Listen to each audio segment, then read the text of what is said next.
Hey, what's up guys, and welcome back to another video here on the channel. Today I'm going to be reviewing Home Alone 4's traps from what I think could be least painful all the way up until the most painful. If you haven't checked out my first Home Alone 1, 2, and 3, you can click right up here or just check out a playlist I made on the channel so it's easy for you guys to navigate. I want to apologize, I'm getting some new equipment as you can see, so I'm going to be holding this mic until my mic stand gets in. But I want to thank you guys so much for the support, and I want to remind you to subscribe down below. Let's see if we can get to 200 subscribers by the end of the year.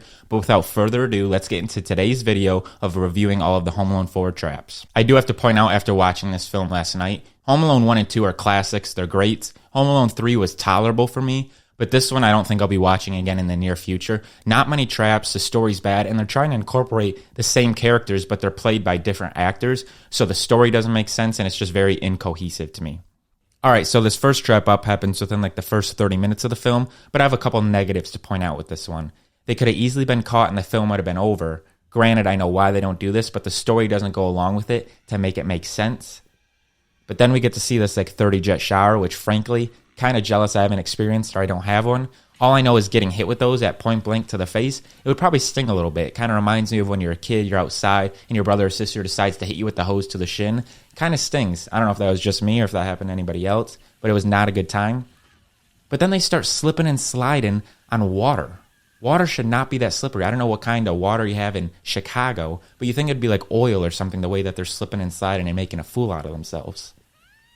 And then this bathroom fills up with water within like 30 seconds, making it a swimming pool practically. When there's a door open and there's water can go out there, I'm sure there's some volume equation or physics, but then again, I was never good at science, so I'm sure you guys could let me know. I know these movies are supposed to be far-fetched, but this one, I think they could have tightened it up a little bit. All I know is this house would be ruined at that point. I know water does some serious damage. Yeah. Ooh, okay. I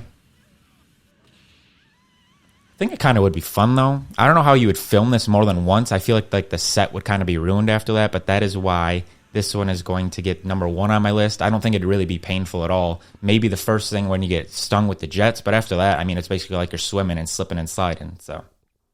All right, next up, I got to point out that this guy's facial expressions are so over the top. I know they're supposed to be really animated, but compared to try to recreate Joe Pesci and Daniel Stern, it just doesn't work out. And the fact that they're trying to make him the same character, not going along with it.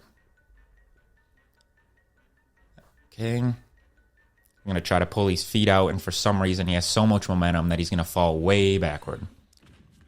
But yeah, this is going to hurt. Maybe if it was from IKEA, it wouldn't hurt so bad, but this stuff is back from the 2000s. You know, that was heavy-duty real wood. So yeah, that's probably going to hurt a bit. Yeah, she's mad at him. I would be too after all that. But I got a few words to say about this one. This one, going to be painful. You know, obviously I don't know the material that this thing is made out of. It could have been just plastic, but they made it look like it would hurt really bad. There's always got to be something to the groin in these movies. Home Alone 1, 2, 3, and 4. The robbers get hit in the groin. They just got to do that. Yeah, and then he falls down backwards. That's why it's getting the spot on my list. You can't tell me this wouldn't be painful. Yeah, and then there's this trap. You know, I know these films are supposed to be far-fetched, but this has got to be the most unrealistic one in all of the franchise. You know these kinds of things. They probably go 1-2 miles per hour tops, but the fact that they're having this thing go around like 50 miles per hour makes zero sense to me. And then they go flying across the room.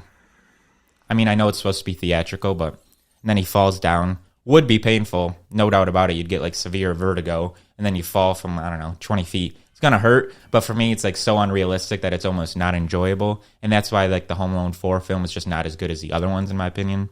All right, now to my more favorite traps of the film. They happen to be on the more lethal side of it, but they downplay it for obvious reasons. It's supposed to be a children's show. Dead.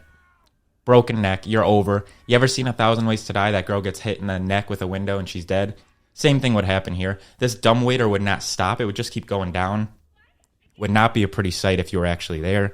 But then he gets his fingers smashed. If he was to survive that, you got a few broken fingers now, which I would have to imagine would be really painful. I would kind of break up with this girl too after doing this. I mean, that is some severe harm. But he plays it off. Apparently the hands are just fine and your neck's fine. And then the old pan trick. Not 1, but 2. I gotta say, after that, gonna be pretty painful. So as you guys can see, there's not very many traps in Home Alone 4, but I ranked them for what I think would be least painful all the way up to the most painful. Why don't you guys let me know down below in the comments, do you guys like Home Alone 4, or is it kind of the same thing for you? Home Alone 1 and 2 are great, 3 is alright, but 4 goes downhill. I'm thinking I'm gonna do this with the remaining 2 Home Alone movies, so make sure to give this a big thumbs up if you like the video, subscribe down below, and of course, until I see you guys in the next one, peace out.